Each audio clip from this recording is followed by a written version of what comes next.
Well, welcome everyone to part of our series at the Arizona Town Hall on cross-border connecting. And this is a really special program. We've had a lot of programs already dealing with economic vibrancy, panel discussions with mayors from both Mexico and Arizona, or the Mexican consul, some really policy deep kind of conversations. There is perhaps no better way than to connect than with food. And so we are very excited to bring this special program to all of you today. And I know I, for one, am going to be cooking along with the program, so I might turn my video off so that you don't watch me frying bacon, but who knows, I might turn it back on too. But I welcome you to join us. I'm so excited that we have this wonderful guest who's going to give us this great interactive experience to learn a little bit more about Sonoran cuisine. And I want to also thank our sponsors, specifically Jennings, Strouss, and Salmon, who's really helped us a lot with not only putting on these programs, but promoting them. And the person who's been at the key for that at Jennings Strouss has been Patrick Welch, who's going to be the one helping to facilitate our incredible guest presenter today. So without further ado, let me turn it over to the real chefs in the kitchen. Patrick, you can take it from here and introduce our special guest. Thank you, Tara. Well, Foodie Nation, I was promoting it as Foodie Nation, foodies, so welcome. First of all, I'm so excited to be here with Maria, my new friend. We've been massaging, and that's a term of art in the culinary industry, kind of internship. A fancy word. A fancy word, French fancy word for internship. So I've been really grateful for the welcome, and my kids are here with me as well today. So we're really excited. We're in Boca Taco and Tequila here in Tucson. We are very excited. Chef Maria Mazon is here to help us create a signature dish at her restaurant that connects Arizona and Sonora. It's the taco dog. For those of you who are on the line, if you've been to Sonora before, the Sonoran hot dog is a famous late night snack. The one I go to is off Gomez Farias in Hermosillo, next to a church. The guy's out there with his cart. It's exciting, the smells, everything that's going on. And so this is Maria's kind of interpretation of that and bringing American Arizonan culture together with Sonoran culture. So it's an exciting day for us. I want to thank my firm, Jennings, Strouss, and Salmon, for being such loyal sponsors of the town hall. Many of you know I am now a town hall junkie, and I'm very proud of that. I wear that badge of honor with distinction. It's a phenomenal organization, and they're doing great stuff, and particularly with the Arizona-Mexico stuff that we've been doing for the last 4 or 5 years now. It's been really, really exciting. And this is kind of a lighter one, which I'm really excited about, because a lot of things that we're looking at a lot on these conversations are kind of politics, economics, industry. Heavy, right? No. So these are ones that I think are it's a lighter fare, but it's just as important. Art and culture connect us just as much as a border, just as much as a road, or as the political and economic connections that we have. So let's get right into it. Oh, by the way, top of the hour, we got to talk about this. Maria has donated generously 2 $25 gift certificates. So there'll be a raffle at the end. If you're on now and you stay through the end, your name is pulled. You will have the opportunity to come and dine with Maria and enjoy some really good food and terrific tequilas, bacamoras, mezcals, whatever you'd like, Mexican beers, Mexican sodas, like my kids are enjoying right now. But Maria, let's talk about kind of the inspiration for Boca. You talk about on the website how it's about melding cultures, melding flavors. Tell us about it. Well, hi everybody. I'm Maria Mazon. I was born here in Tucson, Arizona, and I was raised in Navojoa, Sonora. So Navojoa is the last city of the state of Sonora. For you people from Sonora, you know. So Sonora and Arizona are my hometowns. They're not, I don't even call them countries. They're my hometowns. And for me, when I opened Boca almost 11 years ago, I named it Boca because in Navojoa we have a beach, small beach. It's called Las Bocas, mouth, plural. Y dije, ¿por qué no? Pay an homage to my hometown, to my roots. And the Sonoran hot dog is any Sonorense is our presentation card. It's like, here it is. That's the first thing you take a gringo to Gringuito. to eat a hot dog. So funny thing is that I didn't go to culinary school y aprendí a picar tomate, cebolla del hot dogero de la esquina de la casa de mis papás. So I used to walk there. I was 14, 15, almost your daughter's age. And I used to look at them and just watch them dice and do everything. So this is it. I sell tacos here in Boca Tacos because any Mexicano, like when you introduce yourself, again, the presentation card is a taco, and I try to elevate that and bring bacanoras and everything that represents Sonora. So It's like the vessel, the delivery. Yes. I love it. and I didn't want to, I'm not a good baker. I'm not Don Guerra. So I didn't want to mess a bread up. So why not grab it into tortillas? And that's what we're going to do today. Awesome. So tell me a little bit about, I'm going to start with this. there's certain triggers, right? You know, I go to Sonora, and one of the biggest things that triggers memories and things is sense of smell, sense of taste. And, you know, I talked about this with Tara Jackson on the ride down to Sonora. You get over the border, and all of a sudden it's like you smell mesquite, and it brings me back to the backyard, the tacos. You're going to make me cry. So tell me about those types of things. Tell me those connections that you have. It's this particular dish, this one on hot dog, the bacon, the onions, it literally makes me relive me being 12 years old. Walking to the corner and grabbing the feria, the change for my mom's purse, and just telling her, not asking her, I'm gonna go get hot dogs. And the smell can take you to your back, to your hometown. Transports you. Yeah, and it doesn't matter if you're from India and you're smelling Indian herbs and stuff like that, it will transport you. And I always said it, and I say it again, comida, it's what humans we have in common. It doesn't matter politics, religion, sexual orientation, you will share a food, and you can actually, words can be solved over food. So the smells is everything. Carbón, el carbón. Uf. Híjole. Increíble, ¿no? So the bacon it's everything. The hot dog bacon. Tell a bit about the ingredients. So we started off with a little bit of oil in the pan. A little bit of oil, and then you're gonna want to get the hot dog super crisp. Es que sea muy crunchy, ¿no? O sea, porque vas a tener el pan, que el pan, ahorita vamos a usar pan, pero el pan es muy suave, las tortillas también. Entonces quieres tú que el tocino y el hot dog estén super crunchy, and then you can add all the ingredients. The toppings. Yeah, and it's very important. He was asking me what kind of hot dogs and you this, whatever floats your boat, kids. You can do even vegetarian hot dogs now that they do a lot of vegan. Nothing but meat, or what they call those things. Beyond Meat, yeah. Entonces, no importa, los frijoles son vegetarianos y le puedes poner lo que quieras. The key of the Sonoran hot dog is the bread, I know, but if you don't feel like baking, it's a cousin of the bacon if you're not gonna eat bacon, or bacon. And what's that bread that they use in Mexico for those hot dogs? The hot dog, is it the monillo roll or? No, it's a Okay. it's a pan para hot dog. Okay. So it's harina, levadura, azúcar. And that's it.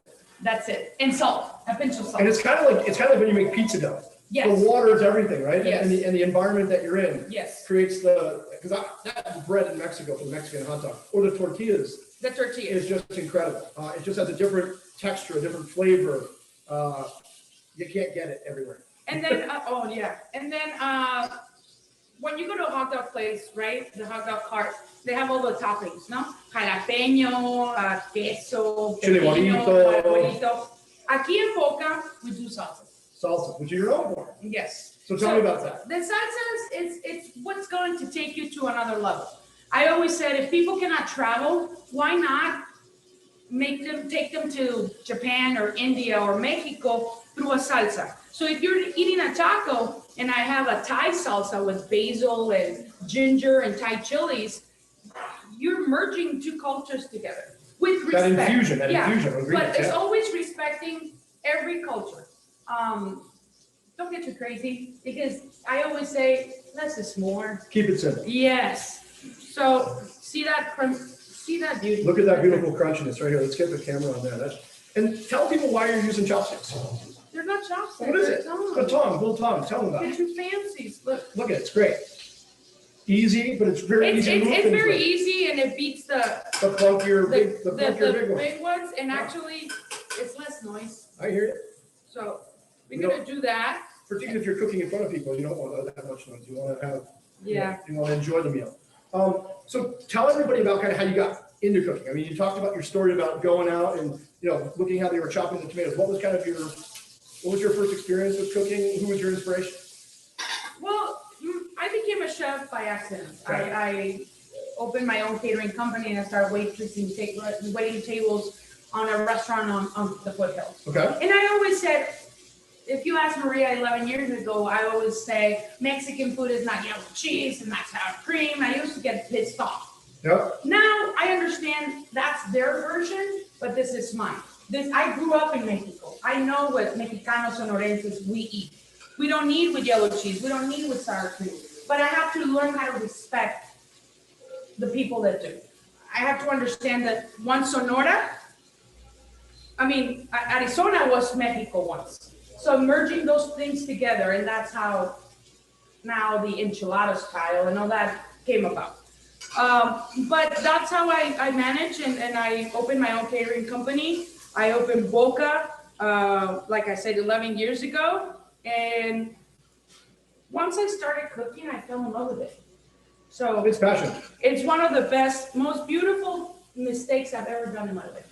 Well, you were sharing about the fact that, I love to cook as well. I mean, it's one of my passions as well. Unfortunately, I'm not in the kitchen all the time as a professional. I'd love to be, but being on the line, the sweat headaches you get, the tired feet, the camaraderie in the kitchen, there's something to be said for that. I mean, it's a phenomenal experience. Can you share about that? It's funny because I don't have girls in my kitchen.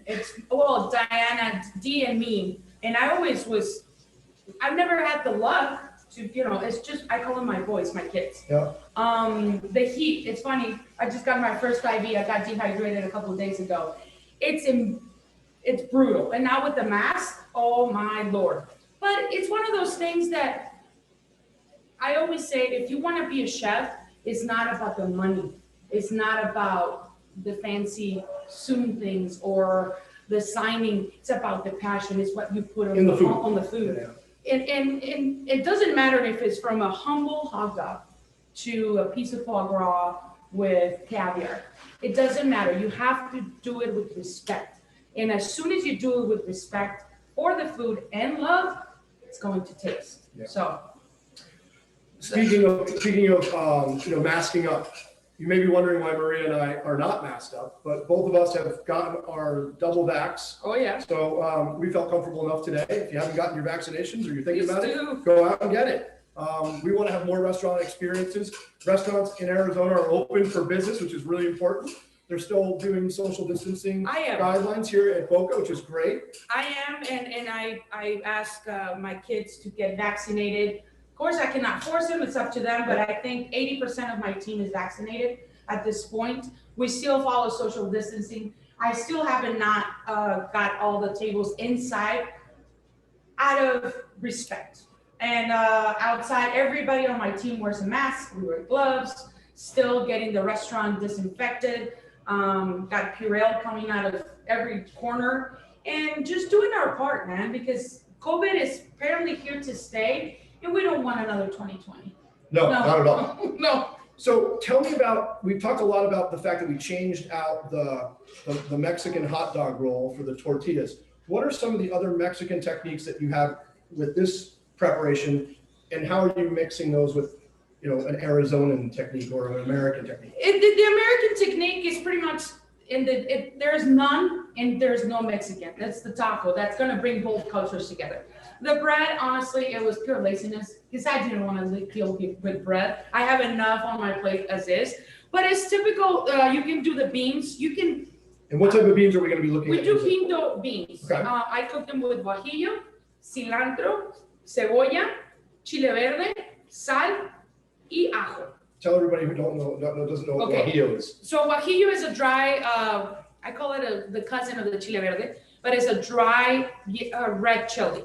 It's not spicy, but it does give that sense of smokiness, that sense of grill. Yep. I always say a sense of carbon.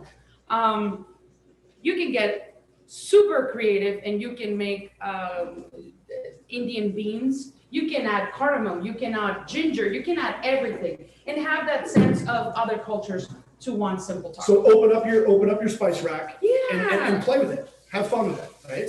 I mean, it's one of those things that I always say, yeah, follow a recipe. I've never followed a recipe in a day in my life because I'm not afraid to taste. You have to taste your food. You have to season your food. Like my onions were seasoned like in the bowl, and I put them here with just because we're doing this, and with a little bit of salt and garlic powder, a little bit of pepper. You have to season your food. Do not wait like for the beans. Do not wait till the end. You have to start. Season up front. Yeah, up front, medium, and end. Medium is when you're checking your frijoles and you have to smell them. The smell will tell you everything. So tell me about the onions, because everybody has an ingredient list, but for those who didn't pick up the ingredient list, what kind of onions are we using? I use yellow onions, but you can use white onions, you can use purple onions, Vidalia, whatever you want. whatever. And whatever you have in the kitchen. And then what's the chop on that? Just a rough chop? What do It's we a do? julienne. Okay. You can chop them, you can dice them. It's one of those things. Being in the kitchen does not have to restrain because, oh, I don't know how to There's chop. no rules. No. Right, be creative, flexible. The fun part of cooking is to bring your family together, share a recipe, I mean, literally we're breaking borders. We're, We got people from probably all over the world on here. so it's one of those things that the world is crazy as is. You said it before. You guys have talked about politics, border. No, cooking has not to be that. Cooking is supposed to be relaxing, breaking bread with your loved ones, open a beer, macanona. And that happens a lot down in Sonora. I mean, I'm married to a Mexican. I go to Sonora a lot. I mean, the carne asada in the backyard. I mean, tell me about some of the Carne experiences you have. asada can reunite families, solve wars, solve politics, everything. Carne asada is an excuse to get together. Exactly. So I always say, una carnita asada if you're sad, una carnita asada estás triste, You're happy. celebrando un cumpleaños, lo que sea. Entonces, la carne asada, and like any other food, will bring you together. I'm gonna take this hot dog. All right, let's show everybody how those hot dogs look. Look at that type of crust. We were talking about the crunch before. That's what Maria was looking for. That's what she was talking about. That's gorgeousness. That's caramelization to 101. 100 degree, 101. So I'm doing, if you notice, for any moms out there, one pan situation. That's really good. So I make a lot of dirty dishes in my house when I cook, so do this you is wash actually, it? that's up for debate in my house, I'd say. Up for debate, but this is a good way because you keep the mess to a minute. And then the bacon, excuse me, the bacon of the hot dog, it's with the onions now. All of that bacon fat All and that everything just rendering there. It's beautiful. So we're gonna do this. We're gonna put, And essentially, you're looking to caramelize the onions as well. Yes. And look at that nice golden color and on the onions as well. That's beautiful. so I mean, if you were here right now, the smells that are going on in here, it's transporting us back to the hot dog stand and then we'll see. and we'll see you next to the church for And me Navajo and for me. Navajo for her.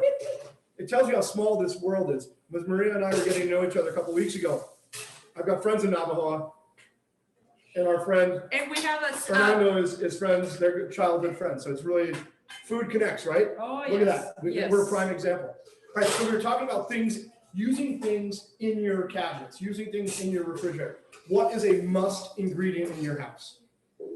Like what do you have to have there all the time? Okay, tortillas, All right, queso, bagels.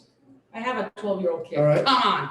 Cream cheese, limes and lemons, and a array of salsas. all right, that's what you need in your house. Sí, So salsa de habanero, salsa. I bring my sounds like salsa. quesadillas, like, Sí, quesadillas, pero salsa, tengo una de habanero, una tetacawi. Tetacawi is a salsa that the Cerro Tetacawi in San Carlos. They have it in Navajo, so I bring, that's awesome. sí, chiltepín. Tell everybody about chiltepín, because I've been sending chiltepíns to friends in West Virginia recently. You and want he- to kill him? And he's sending up ramps to me, and I've never worked with a ramp before. Can I have some? And I'll get you some. And he sends up dehydrated ramps and fresh ramps. It's phenomenal. It's like a mix between garlic and onion. It's beautiful. But tell people about chiltepín, because that is something that is native to the Sonoran Desert, both in Arizona and Sonora. Well, chiltepín, it's como decimos en español, chiquito pero picoso. Chiltepín, it's a tiny. Looks like a BB, right? Yeah, it's a tiny chile. I have a plant actually. Before you leave, I'm going to show you. All right. I have a plant, and it's they from green to red. You can dry them and then grab them and just any sopa with limon. Hijuela. Yeah. But you can have them green, not mature yet, and you can pickle them. Have you tried that? I've had them. You see where they're in salt too? Yes, but I like the vinegar pickle. Yeah. See, I'm gonna get more salad. Yep, I got you. So let's talk a little bit about sourcing of ingredients. Yes. We've got phenomenal agriculture on both sides of the border. We've got really exciting grains on both sides of the border. We have in here in Tucson, we've got a phenomenal baker here. Yes. I know at Barrio Bread, Mhm. they're working with a lot of great grains down in Sonora as well. Yes. Talk to me about local sourcing of ingredients and how you try to incorporate that into your. I personally, Boca is como un 80%. Okay. That that sign, but it's facing the window. Yep. It actually promotes every single business I purchase from. Great. So it's one of those things that, yes, I am a local restaurant. I personally don't go and eat at chain restaurants because I know what it takes to do this.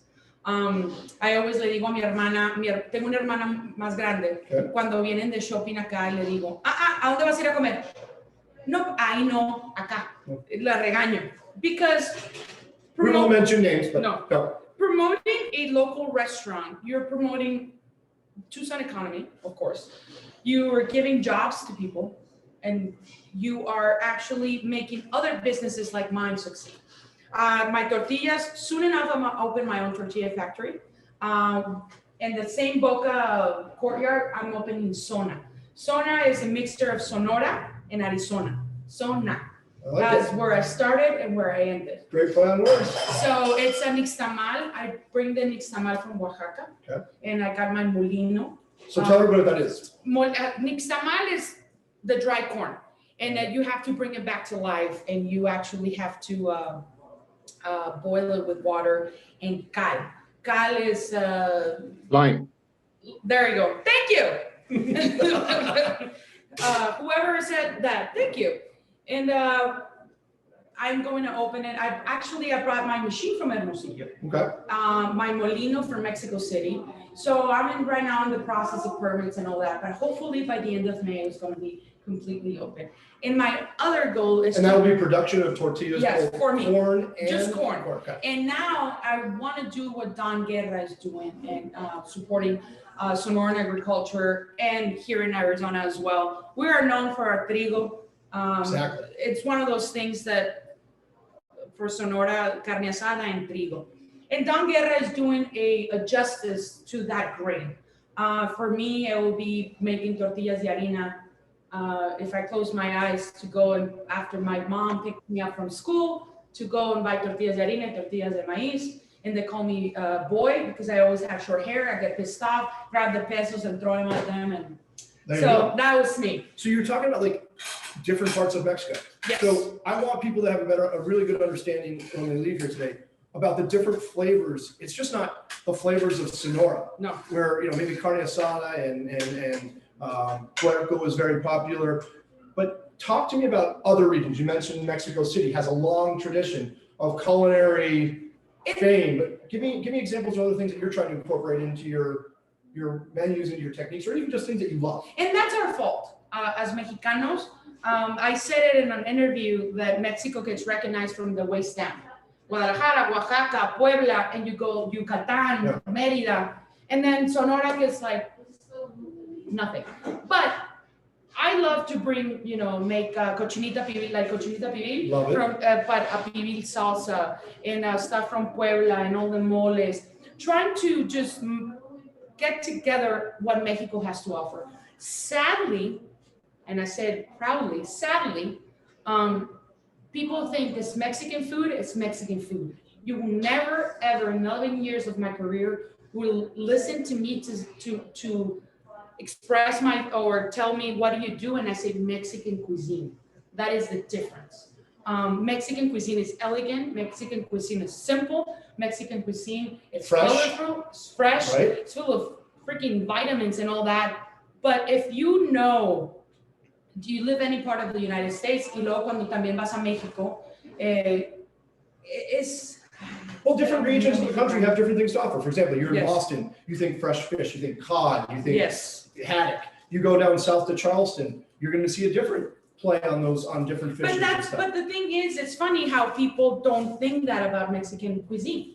They think Mexican food and it's tacos and burritos, nachos, fried stuff. Yeah, and believe me, nothing against a good nacho. Love it. But it's not. With one of your great salsas, even better, right? But it's not Mexican food. Right, I'm with you. So tell me about some of the other things. Like one of the things we talked about on our Consul General panel last month was we had the Consul General from Tijuana on the line as well. Part of that, we were talking about just the phenomenal food scene that we're seeing now in Valle Guadalupe, for example. Oh yeah. And you and I were talking about vineyards before we got on, a couple minutes before we got on. Yes. Talk to me about what you're seeing. Again, that's a part of the country in Mexico that hadn't gotten the culinary respect or notoriety that maybe Mexico City or Guadalajara has. Tell me about what you see exciting going on there. Get ready. Us Mexicans are doing things right. It might take us a while because the resources, because of the land, because of whatever you want to call it. Pero un vino mexicano. En Hermosillo también hay viñedos, ¿verdad? Yes. Sí. Entonces, Valle Guadalupe right now is the hot spot of Mexican food. I mean, some of the food that I've had over there that, for example, that Chef Plasencia is doing is just phenomenal. We were talking about an experience that we had with our family and friends. I think my cousin Anna is on the line today, joining us from San Diego. Hi, Anna, if you're there. But she's one of the people that first introduced us to Valle Guadalupe. And to go down there and experience the food is phenomenal. I haven't been. We'll go. I haven't been because apparently I need to be here. Yeah, that happens when you run a restaurant. Okay, so So tell us about what's going on here with we're tortillas. going to dress it. I just heat up flour and corn tortillas because see. Just right here on the hot grill. Yeah, because you need both. Gotcha. Because it's a heavy. So you're gonna put, this is an aioli. It's literally mustard, mayo, and ketchup. That's it. So. Your secret sauce that you're putting on there. Onions. We're gonna cut the hot dog so you can bite it. Ooh, look at that. Oh. And you were telling me that you use any type of hot dog, but this one in particular is it's a chicken pork. Yes. You can use beef, and we talked about using vegetarian options, vegan options, etc. Here we go. And then instead of doing cebolla, tomate, make a pico de gallo or salsa bandera. And tell everybody what's a pico de gallo. Salsa bandera. As Mexicanos, we call it salsa bandera. Okay. So it's tomate, right? Cebolla, cilantro, lime, garlic, salt, pepper, and a little bit of serrano. Oof. Okay. So the serrano is going to give it a nice little spice. Yeah, just a little bit. Just a little bit. And then at the end, we finish with an aioli. And that, my friend, is your Salmon hot dog. All right. Okay. Now, the traditional way is going to be to pick it up, right? Well, if you want, but it's a big one. It's a big one. I can get you a fork. I think we'll do a fork. Let's try. Oh, come on. Oh no! All right, now you. I have the fork. If I'm going to be one of your boys in the kitchen, I got to pick it up. So that's what I'm doing. There you go. I'll hold the plate for you. There you go. Here we go. Wow. That's phenomenal. Wow. There you go. I'm going to give you a napkin. The aioli is phenomenal on top. It has that creaminess to the top. Oh, yeah. The crispiness of the hot dog with that caramelization on the bacon. You have everywhere. I'm convinced, but I got to clean up. Yes, yes. And the same thing actually happens when you're eating that taco.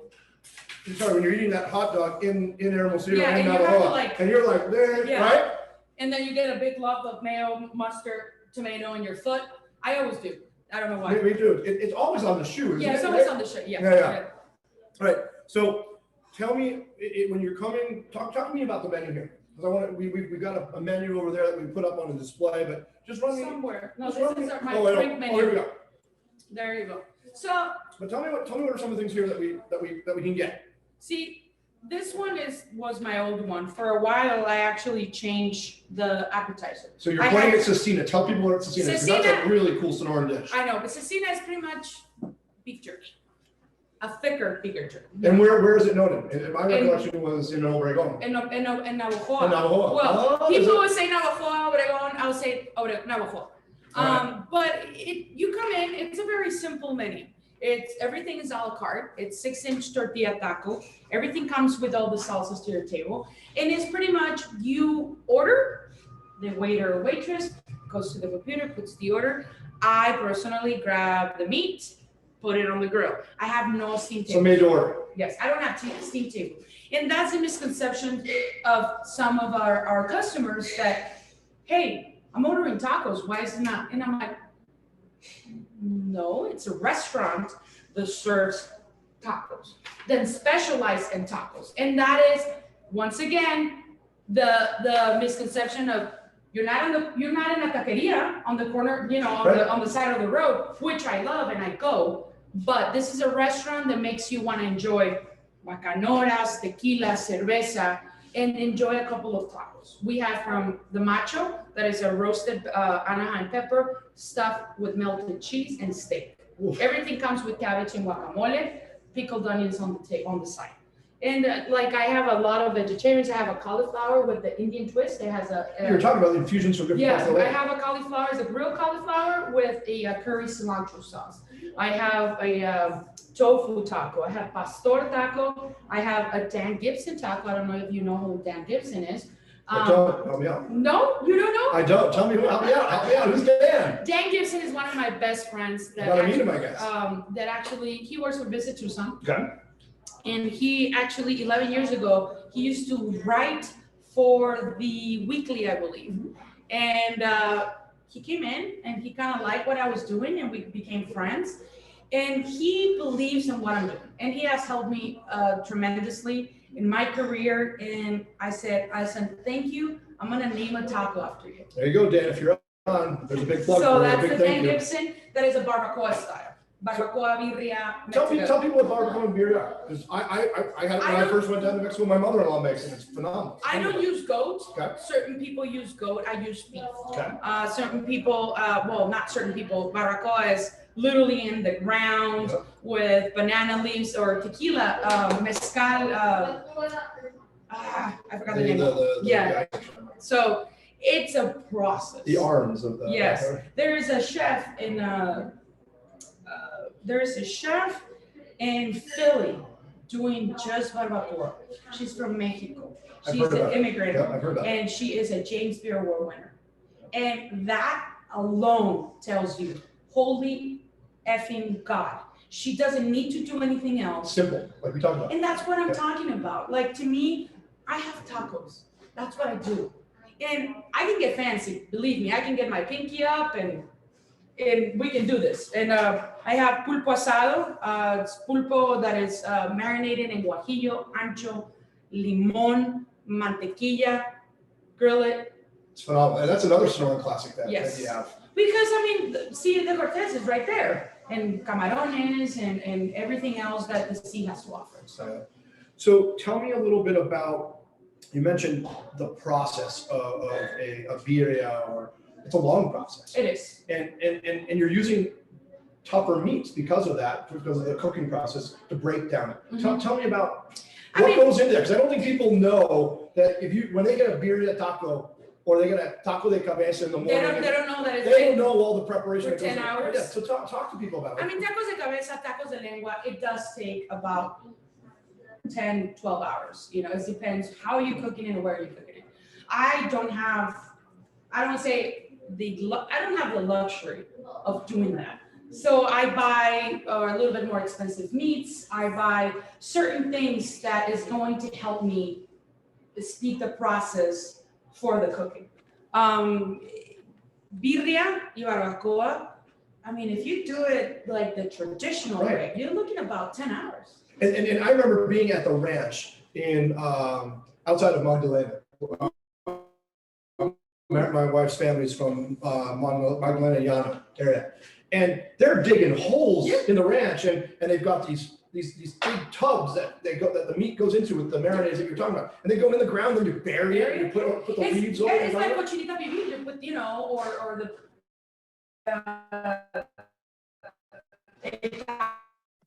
cabrito, you know, like the. So everything about in Mexican food takes time. Even a simple corn tortilla takes time because you have to get the masa hydrate. You have to do a lot of things. Skipping steps the right way will make you get to the end, like back in the day used to do it. So you see me eyeing that taco for a second. Yes, No. Yes, he wants to eat it. So let's talk a little bit about just the experience of being in Mexico. When you go down to visit family and you're going to go out, you mentioned just going down to the taco guy at the street. Give some examples of some of the experiences that you've had when you go to Mexico with your family. I mean, I've had tons too. I want people want to hear about you. I haven't gone because of Corona, of course, but every time I go to Navajo, I go have a hot dog. Okay, number one. Number one, they just opened a taqueria in front of my parents' house. They do like fresh corn tortillas, Okay. and they grill nopal. Nopal, people on nopal. Nopal is a cactus ear. That I'm into it. But my must has to be seafood and has to be unas tostadas de ceviche de pescado de lobina. Lobina is, somebody can tell me what lobina is in English. Is that the snapper? It's not the snapper. No. But it's a fish that comes out of the Sea of Cortez. I know that. Yes. Well, it's a white fish. Yes, and they do callos de lobina y una tostada de lobina. I can go there and eat, and to me it's for breakfast. I do it at 11:30 in the morning. And with I don't drink soda. Chef hours. Yeah, but I don't drink soda, but I will have a Mexican Coke right there.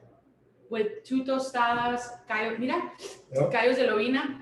And my mom is like, the next day, where do you want to go? What do you want to do for breakfast? And I'm like, ceviche. But you went yesterday. No. I'm going to tell you, I'm going to go every day. And at night, I go out with my friends if, or I went to actually kindergarten with those girls and I still friends. We're 40 years old and I'm actually the only one here living in Tucson and we still have that connection and going to have tacos or a drink or coffee or whatever. But to me, it's a must and tacos de cabeza on Sunday. Yeah, tacos de cabeza are just phenomenal. If you haven't tried tacos de cabeza, if you've gone to Sonora. Tacos de lengua también. Yep, and tacos de lengua, the tongue tacos. Yeah, you know what I do at home? At home right now with my wife and son, I grab the lengua, I put it in the Instapot, like slow cooker, and put it at night. I put it outside because I always make a mess. So I put it outside in the mess. And it smells pretty strong. Yeah, it is. So I put it in there, and the next day we have taquitos. Oof, right? There you go. The oof, the Mexican oof. Your hijos, the gringos. They love them. See? Oh, they love them. They eat everything. Oh, there you go. I'm proud of you. I'm proud of you. We're cooking a lot in our house. Okay, perfect. All right, so one of the things I remember being in the kitchen, and I told you I started washing dishes when I was 14 and kind of worked my way up as a line cook. But I remember, and whether it was you were on in the restaurant or you were on a catering off-site, you're never hungry when you're cooking. No. And then all of a sudden you've got all this great food. People are like, oh, don't you want one? And you have your shift drink or whatever you're going to do.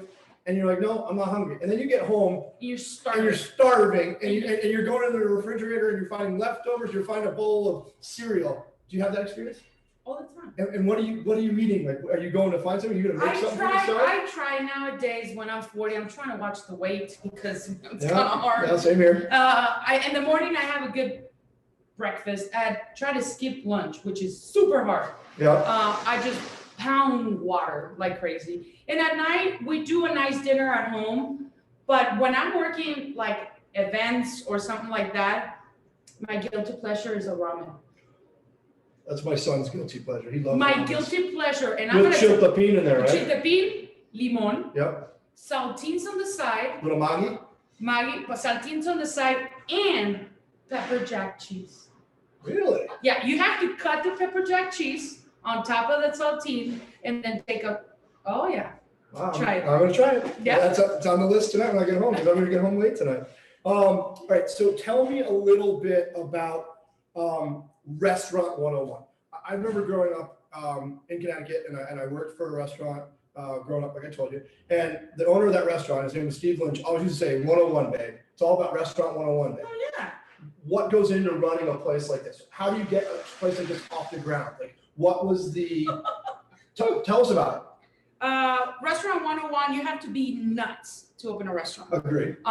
You have to say goodbye to your life, Your family. outside the restaurant. And you have to have a great support system because you are married to the restaurant. Like everything else becomes a And your second. spouses then too. Yes. And also, I mean, there's no I in team. I can be the face of Boca. I already put my work in. I opened it 11 years ago. I'm nobody if I don't have a good team. I will sing to the floor. But to find that good team, it's out of 10, it's 1. And it's common sense. You know, I'm not those chefs and owners that clean, they're clean. They're yelled, if you have time to clean, you have time to clean. No, to me, I try to guide them towards common sense, to teach them common sense. Some of them don't have it, but some of them They don't last. Yeah. Some of them do, but opening a restaurant is from license, from liquor license, food license, permit. You have to call the fire department to approve it because it has to be okay. If God forbid there's an accident, the fire, you have to find fire extinguishers. You have to have Buy your rental space. Yes. Or buy your building. Yeah. Right, one of the two. And then you have to pay a permit for the signage. You have to pay, what else? I mean, of course, taxes, employees. There's that business side Yes. as well. So there's a business side and then there's the cooking side. And to me, I am a restaurateur and I'm a chef. They don't like each other. They hate each other. Dr. Jekyll and Mr. Hyde, Yeah, huh? pretty much. Yeah. Because the chef of me wants to buy Kobe beef and make a Kobe beef taco, and the money me is like, are you crazy? Yeah. Can you No. get, what's your food cost on that? Yeah, so you have to find the balance, and that's why you can make a very good taco, very elegant taco without breaking your pocket. Or And- charging a price that people aren't gonna wanna pay. Yeah, and the customers. Because you could do Kobe beef, but that taco is gonna cost $20. $25 or whatever it is. But, and then the thing that you can do, I've been on the business for 11 years, you can, sense the crowd. Would you not? Or start Or maybe it's a special. and doing little specials. Every Wednesday now, I do El Menú de la Chef, Okay. and I play with flavors. Everything that I want to do that is not this, I put on a tiny menu, 2 items, and you can come with on the weekend. Right now, I have a mariscada. Literally, Mariscada is phenomenal. But- Tell people what that is though. but mine, mariscada is just a mixture of mariscos, fresh seafood. Mine is cooked in a tamarind, chiltepin kumquat broth. I have prawns, I have crawfish, I have clams, I have mussels, I have red potatoes and corn. Wow. And instead of a tortilla, I'm using a grilled naan.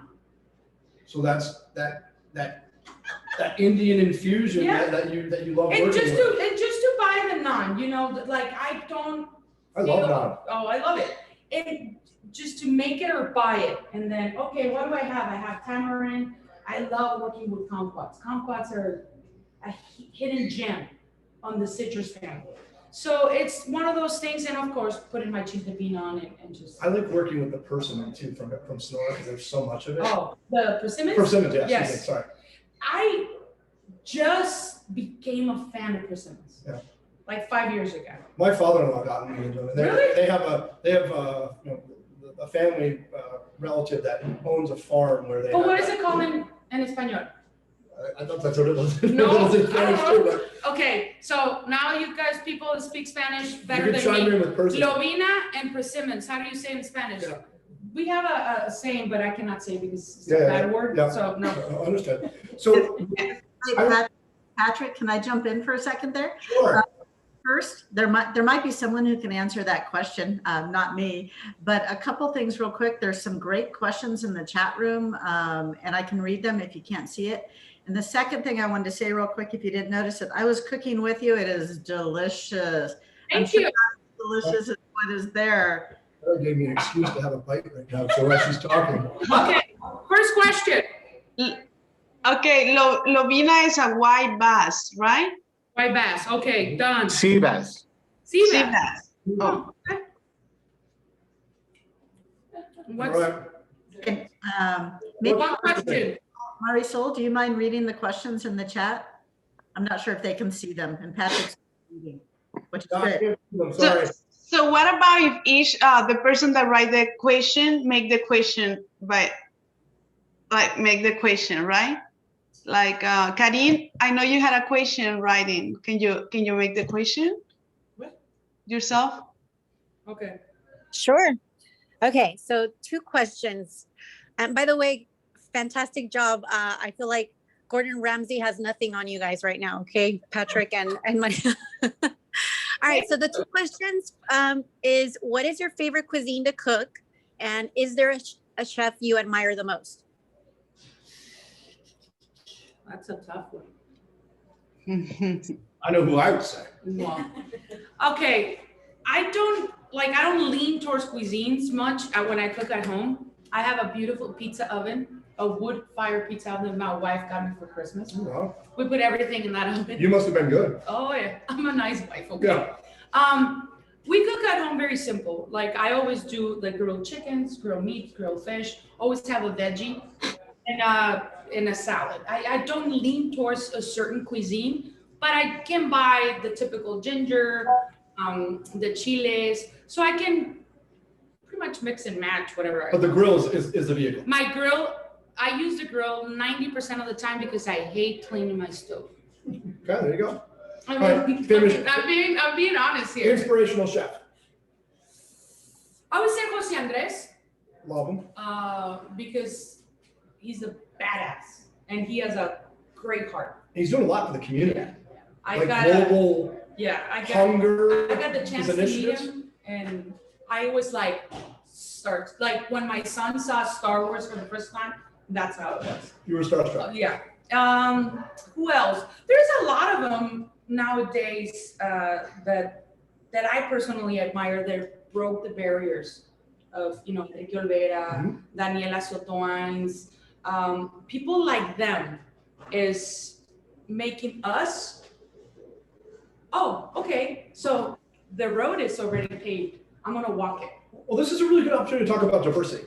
Yeah. So diversity in the kitchen is a lot different than it was 10 years ago, Yes, or even it is. 20 years ago when I remember I first started in the kitchen. Tell us about what you're seeing in terms of just diversification. I'm gonna get a little bit of political because It's okay. what I'm seeing more is we as women, Okay. we're getting more accepted. I hate the term female chef. I hate it with a passion. Okay. Because I said it I'm not like reminding myself I'm a girl. I'm a chef. I don't know if you have to remind yourself you're a boy every time. So for that particular time, like I don't go into kitchens, oh, here's a female chef. No. So that for me is taking that stigma off of, it was told 11 years ago by a co-chef, a chef in the industry. Well, you should go back to your kitchen at home. And I'm like, I was about to punch him, but I can't because I don't want to, Yeah. get myself to that level. Down level. Bring yourself down level. So now I am a chef. I'm an owner. I'm a mother. I'm a wife. I'm a boss. So that it's one of those things that you can do. Back in the day, my mom never worked a day in her life because that was what it was given. Societal norms at that time. Yes, like my wife. My wife is a captain of the fire department here in Tucson. She is one of the 32 females. We have boy jobs. She's breaking that barrier for. But they're not boy jobs anymore. Well, That's what you're and saying. that's the And they're beauty not of it. female chefs. It's No, it's a people working together. firefighter. And when people, it's like, so I call her a firewoman or a fireman. And I'm like, no, she's a fireman. That's it. Yeah. And maybe your daughter wants to be a fireman. And just to show that you can do whatever you want to do. And food will break those barriers. Food will. Well, and Guide globalization you. of it, right? Because Yeah. you think about it, like you talk a lot about your menu. You're using a lot of techniques or a lot of ingredients from India, for example. The diversification in the kitchen, you're seeing people from all over the place working in kitchens. I didn't go to culinary school. I went to culinary school in my own kitchen. My culinary school are my sous chefs. On the job training. Yeah, my culinary school is books. My culinary school is the TV. My culinary school is not being ashamed who I am and asking, hey, how you do that? Oh, okay, that's Being fast. inquisitive, right? Yeah, that's fast. Okay, I'm gonna cut myself, but screw it, I'm gonna do it. And that's what you have to do in the kitchen per se, in my career. Gotcha. All right, let's go see if we have any more questions. It's one more question from Kim Kreka. Do you want to go ahead with the question? Yeah, thank you. First of all, huge fan. Thank you so much for this. This is wonderful today. And I wondered if you use any ingredients that are wild sourced from the desert. I do, not in this particular dish, but I do a lot of choya butts. Once I did a choya butt ceviche. I went to the San Javier mission and I bought them, boil them for hours, and they're so meaty. They taste like literally they taste like artichokes. And I did pretty much a ceviche out of that. I use actually a boca now. I have my own garden. I'm fancy like that. Love gardens. I got one in my backyard. I'm a very fancy chef apparently, and I go in and I grab the cilantro and stuff, but I use a lot of cactus. That I do. I a lot of pitaya. I love prickly pear. You mentioned the chiltepín, which The is off the Sonoran Desert Yeah, as well. but the choya butts, that's was like a kick a couple of years ago. And I did actually from some of Don Guerra's grains before he put them in the mill and stuff. You toast them. I actually toast them and boil them and make a little salsa with them. Well, one of the things I remember picking fresh off the ranch, around the Sonoran River there, is the watercress too, the local watercress. And then you just have with lime on it. And there's just so many ingredients that you can find. That you cannot find other places, but just going to Mexico, man, is just. I think now that people are starting to get vaccinated, borders are starting to open up a little bit more. We're going to have another series coming up in another month. Just relax. I don't know if you notice people are like Tense. in a pressure cooker. Yeah. That's how I feel now that I opened Boca. Well, I was blessed enough to never close Boca because the community kept me open. The community of Tucson literally kept me open. Like I said, my wife is a firefighter. Used to see fire trucks park in the middle, just come in and pick up food for their station. The people here, and people are like this now, getting out. Chill. Right. There's enough food for everybody. So If you order, I will make it. chill. There is a comment from Jasmine Sanchez. Do you want to make your comment, Jasmine? Are you there, Jasmine? Jasmine? Yes, sure. Sorry. I just love what you said about how your wife is a fireman, because my 13-year-old is always Batman or Batman and not Batgirl. She wants to be Captain America, Spider-Man, and other girls will say, why aren't you Spider-Girl? And I'm always like, no, there is no such thing. And she doesn't want to be Spider-Girl. She wants to be Spider-Man. So I just really appreciate that. I really like that. Thank you. Anything else in the chat, Marisol? I just have one question for myself. Is how does the experience in Top Chef has changed you, Maria? It was gonna come up. I knew it was coming. Top Chef. I went to a culinary school named Top Chef. I went and learned from 14 individuals that now I call my family. I love them. I respect them a ton. And Top Chef made me believe in myself. Top Chef made me realize that I'm good. Top Chef made me realize that it's okay to doubt my skills. It's okay to be in front of that huge audience. And I was blessed enough to be invited to the show. And now I get embarrassed every hour and a half. Because, people want to, I'm very open to the people that know me and I joke and stuff, but it's very, very strange to me. Hey, are you Maria? And I'm like, yeah. And I'm like, Do we know each other? what's up? Can I take a picture? And I'm like, and I start turning red. My cooks call me the Mickey Mouse of Boca Tacos. Every 15 minutes, they have to send me outside to say hi to the people. Oh, really? It's like, hey, boss, it's Mickey Mouse time. Oh, we gotta go, right? Is that, Yeah, pretty we much. gotta go. But no, it's been humbling, and I got to meet, like I told Padma, Tom, and Gail, they're amazing human beings. They're gorgeous, and I want their job because they eat and they don't gain weight. I can't do when that. I grow up. I can't do that. I want was to be getting them. ready. I want to be them. Tell me, going back to Boca, what have been some of the biggest challenges? I mean, you mentioned, having a community around you during COVID that has lifted you up and continued. But what have been some of the biggest struggles or challenges you faced with that? Now, I can tell now 2020 is staffing. Okay. Staffing is a huge issue, not just for me, for every fellow restaurant. Smaller businesses in general, right? Yeah, small business in general. Sadly, unemployment is paying more than we can.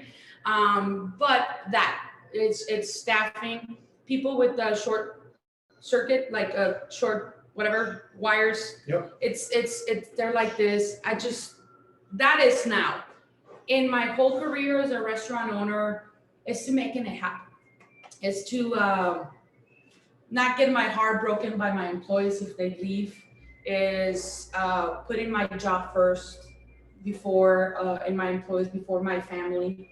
And making it work, man. It's just, you have to be a jack of all trades. Lots of hats, right? Yeah. Lots of different And hats. also when you're a business owner, do not be ashamed of saying, you know what, I want that, I don't have money, would you work with me? In that relationship that you establish with every single vendor, with every single repairman, it creates a sense of community. At the beginning, that was hard. Sometimes you can barter, right? I mean, Yeah. Yeah, exactly. And Getting out of the gate. And that's one of those things that now I'm blessed enough that I've been in business for 11 years and I get the chance to introduce a new restaurant. What do you need? Oh, you need that? Oh, I got that. Dude, can you help this person? But can you give him my price? Yeah. And I understand I will never haggle with, hey, can I buy that? Oh, $50. Oh, I'll give you 30. I need to understand that he's working too. Right. And that's actually a Mexican thing to do, to handle. I hate my mother for doing that. I'm like, Mom, no, pay full price. Pero por qué? Me dice mi mamá y me mata. ¿Por qué? So it's one of those things to break that barrier of everything and make everything, the world as nasty as is. Sure. So let's make a sense of community. And I believe if we as human or Tucsonans or Sonoran, if we start making those little communities, it will spread out. I believe so. I hope so. But struggles will be many. I'm not done having struggles. I know, like today, I'm literally short-staffed. The cook called and I'm sick. I'm like, okay, cool. So I may be chopping vegetables Yes, this afternoon, yes. which would be very exciting. yes, indeed. Patrick, Yes. Kim has another question. Awesome. We love questions. Let's hear it. Yeah. I'm a big fan of kumquats too. Have a kumquat tree in my backyard. So I'm looking for ideas of how else I can use them. How do you use them? I personally grab them raw. I have a couple preparations. You can do the typical kumquat marmalade or jam with sugar. I use piloncillo, actually from Sonora. Oh, yeah. Piloncillo. Love it. But I just actually grab them with the rind and all, because I love eating the rind of the kumquat. Put them in the blender, a little bit chic de pino, jalapeno, canola oil, a little bit of vinegar, any herb and water. Blend it, and that is a beautiful salsa. You can cook them down, or if you have the time, if you want to peel them, be my guest. But you can eat the rind of the kumquat. You can cook them. You can cook even fish in there, just to make a poached sea bass per se. So there's a lot of but the marmalade, you can do a savory marmalade and a sweet marmalade. So the sweet can have the piloncillo, a little bit of salt to bring that acidity together. Tell me what the P.L.C is, because not everyone knows what that is. piloncillo, it's pretty much packed sugar. Yeah. So that's it. It's good though. Yeah. So when we're talking about young women coming up in the restaurant industry, any advice? And I know you said, hey, I'm not a female chef, it's Superman, fireman, but young girls out there, my daughter, other women who are who want to be involved in the restaurant industry, or just want to do something positive, what's some advice you have for them? Don't be intimidated, and don't stop being afraid. And don't stop getting, always be uncomfortable. Because when you're uncomfortable, you're never gonna stop trying. When you're not afraid, you're like, oh, you're settled. When you're afraid, in a good way, I don't mean peeing your pants, but always not at ease, because that makes you hungrier. That makes you try harder. And don't get big words to intimidate you. At the beginning of my career, I used to get lost in translation a lot. And that was my biggest, like. Well, your head's in English and Spanish at the same time. Yeah, I mean, you know how. I've got that problem sometimes too. Hablo en español, te platico en inglés. And at the beginning, I thought that people were gonna like super make fun of me, of my accent or whatever the case. I don't care. I really don't. I speak 2 languages. I might speak half and half both, but it's one of those things that I'm proud of, my accent and everything. But don't feel afraid, don't feel intimidated, and just do what you do. And it's one more question from Megan McGill. Megan, do you want to make your question? Hi, Megan. Hi, actually, my question was very similar to what Patrick just asked, about showing young girls they belong in the culinary scene, or really any field in a leadership role from a young age. I'd really like to kind of change that dynamic. And so it was a little bit about what Patrick just said, but any other ideas about how we can all be allies to young girls as they start their career? It's teaching them how to hold their own weight in whatever they do. They might struggle. I have struggled many ways, but also not be ashamed to, like in my humble position here, I'm not ashamed to ask my dishwasher, have you done this? How do you do it? Ask questions, make them feel in the same playing level field, because if you come barking, they might bite, they might not, but then you set up the ambiance for just to be tense. Yeah. Just chill a little bit, in the sense that everybody wants to be successful, whatever that is on your own book. I mean, to me, success is not being a billionaire. It will be nice, but that's not my definition. My definition of success is to pay it forward, is to write my own book, is to travel at least once a year. That is my definition of success. And don't be intimidated, but, well, I did that by 20. And I'm like, okay, cool. I did it by 40. Everybody, different trajectory. But yeah, but everybody has their own journey. Yeah. And everybody we're different. That's the beauty of the human race. But also get people in contact. If you have a daughter or a granddaughter or a cousin or whatever, and if you see your daughter being intimidated or whatever, just call ahead. And like today, a friend of mine called me, and I'm gonna get a little bit on the sad side, called me and said, hey, I have an employee that just came out to her parents and they don't accept her because she's Mexican, Catholic. Can she talk to you? And I'm like, yeah, I would love to help her. And I don't want to cry because I cry a lot. It's like, yeah, I would love to help her, because I wish when I came out 13 years ago, somebody like me was on the other end. And having that support system. And yes, because sadly, I love my parents, but Mexico is Mexico. And we are very encased. I love the United States part. I love Tucson. They're so welcoming. They're so relaxed. They're like, oh, she's, blue, red. It doesn't matter. You're a human being. You're a female, whatever you are. It's about respect. And that's, I think, the beauty of Arizona and Sonora. I believe, I don't know, correct me if I'm wrong, both countries realize they're one. I think this region for sure feels it. Yeah, I agree. it's one, and it's just that little paper. But the way you make those connections Yes. is through food. Yeah, And, I do. and you know, people have different ways of doing it. Yeah. But you're showing that connection, that love, Yeah. that passion through the food. It doesn't Every matter day. if you're gonna be a firefighter. See, I'm telling you, if you're gonna be a dishwasher or you're going to be the trash man, do it with effing pride. That's it. Nobody will tell you that's wrong or that's too little, that's too much.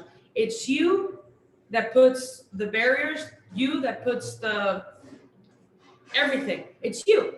It's very easy for me to say because I already 11 years ago I would be actually crying or not be able to articulate next to you. Right. It's the path that got me to be proud of cooking a taco. Well, you mentioned a couple minutes ago about the experience on Top Chef being a confidence builder. Yeah. And saying it's okay to be scared. Or when you're in the kitchen, always being, the line is a really tense place to be. You have to be on your feet all the time. And it's funny because when they ask me, it's like, so who you have work under?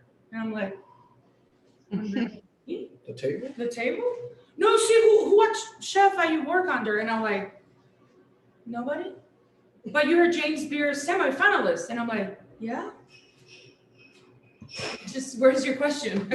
That's what I do. Yeah. That's what I do. And I didn't want to come up as an ass, but I'm like, so you asking me, you're assuming because I'm in this caliber of show, I have to work under somebody?